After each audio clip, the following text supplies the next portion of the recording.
Hey, everybody, and welcome back for another deep dive with From A to Z. I'm so glad you're here with us today. Me too. We've got a really interesting topic to dig into.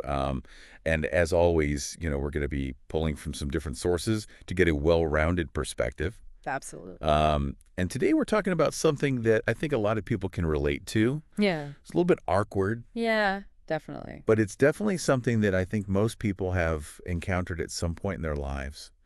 And that's loaning money to friends or coworkers. Ooh, yeah, that can be a tricky one. Right. And I was listening to this podcast episode the other day, and it really got me thinking about like all the different angles to this, Okay.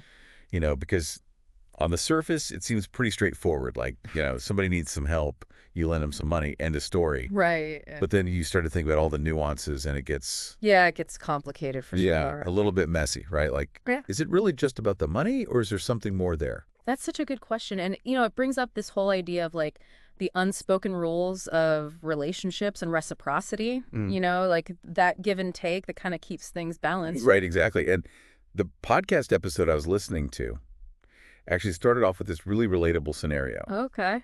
Like, picture this.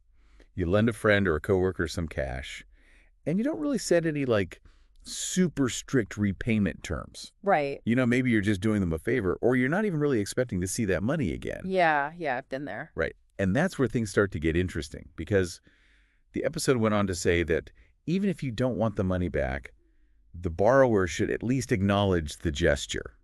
Interesting. Yeah, I can see that. Right. Because think about it this way, like even with like birthday gifts or something, Right. if you're constantly receiving and you never give anything back, it starts to feel a little one-sided. Absolutely. And even just a small gesture of acknowledgement, it shows respect. It reassures the lender that they weren't taken advantage of. Mm-hmm. Like they weren't just seen as like a walking ATM. Yeah, totally. It's like Mhm. you said, that reciprocity, like just acknowledging that, like, hey, I see what you did for me and I appreciate it. Exactly. And it strengthens the bond, Right. It reinforces that this is a two-way street. Exactly. But the podcast also presented like a totally different perspective. Oh, okay. Curious. Yeah, which was that, once the money is given, it's a done deal. Okay. Like no need to overthink it, no need to make things awkward. Interesting. So just like let it go completely. Right, just kind of like move on. Interesting take. What do you think about that?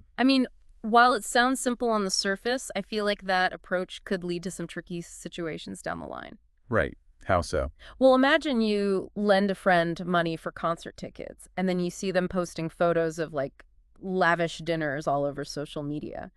It might start to make you question their priorities and feel a bit used. Right. Even if initially you didn't mind lending the money. Yeah, that's a really good point. It's almost like actions speak louder than words in that situation. Exactly. And it really makes you wonder about the long-term consequences for the relationship. Right. Like I got to read resentment or, Right, exactly. like, is that going to... Or like a sense of imbalance. Totally. Yeah. So it Mhm. sounds like finding that balance is key. Absolutely. And, the podcast hosts even shared their own personal take on this. And they were saying that they really value some form of acknowledgement, even if it's just a simple thank you. Yeah. And for them, it was about the respect more than the money itself. I could definitely see that it's like you're valuing the gesture and the thought behind it. Exactly. And, speaking of valuing things, if you guys are getting some value out of this deep dive so far, be sure to hit that like button and subscribe. Yes, please do. We love having you all along for the ride. We do. But anyway, back to the topic at hand. Right. I think this is where it gets really fascinating because, how do our own personal values play into all of this? Yeah. Like, where do you stand on this spectrum? Mm-hmm. What feels right to you in these situations? That's a great question. And it's a great opportunity, I think, for a little self-reflection, Totally. because there's no one right answer. It's all about what feels comfortable and authentic for you. Yeah, and I loved that the podcast episode actually encouraged listeners to like share their own experiences and kind of start a conversation around this topic Mhm. because it's something that we don't often talk about. Yeah, it can be a little taboo. Right, exactly. Yeah. But I thought that was a great call to action.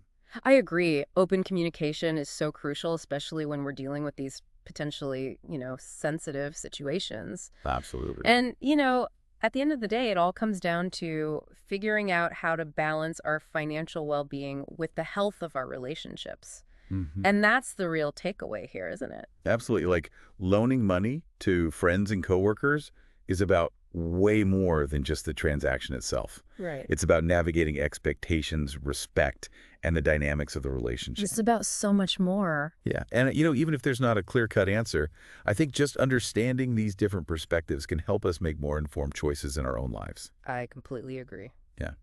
Well, hey, thanks for joining us on this deep dive into the complexities of lending and friendship. My pleasure. And remember, keep those conversations open and honest. Yes. Until next time, thanks for listening to From A to Z. Bye, everybody.